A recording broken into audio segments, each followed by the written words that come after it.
চলতি মাসেই পাকিস্তান সফরে যাওয়ার কথা ছিল বাংলাদেশের। সফরে 5টি টি-20 ম্যাচ খেলার কথা ছিল লিটন দাসের দলের। সেই সিরিজ সামনে রেখে দল ঘোষণার পাঠও সেরে ফেলেছে বিসিবি। তবে সমস্যা দেখা দিয়েছে কাশ্মীর ইস্যুতে চলমান পাক ভারত উত্তেজনা, যে জন্য এখন এই সিরিজ নিয়ে দেখা দিয়েছে অনিশ্চয়তা। তবে এর মাঝেই আসার কথা শোনালেন বিসিবি প্রধান।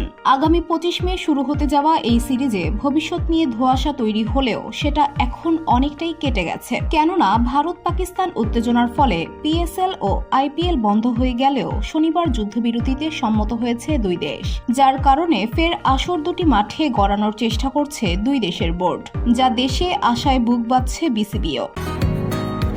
বসুন্ধরা, উত্তরা, বনশ্রী, কুড়িল ও বাড্ডা সহ রাজধানীর বিভিন্ন স্থানে অভিজাত ও অত্যাধুনিক মানের ফ্ল্যাট কেনার এক নির্ভরযোগ্য প্রতিষ্ঠান pleasant properties limited.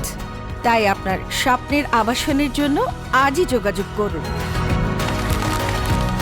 Pleasant properties limited, where destiny matches eventually. লিটনদের পাকিস্তান সফর নিয়ে ফারুক আহমেদ একটি গণমাধ্যমকে বলেন, পাকিস্তানেই হওয়ার সম্ভাবনা রয়েছে।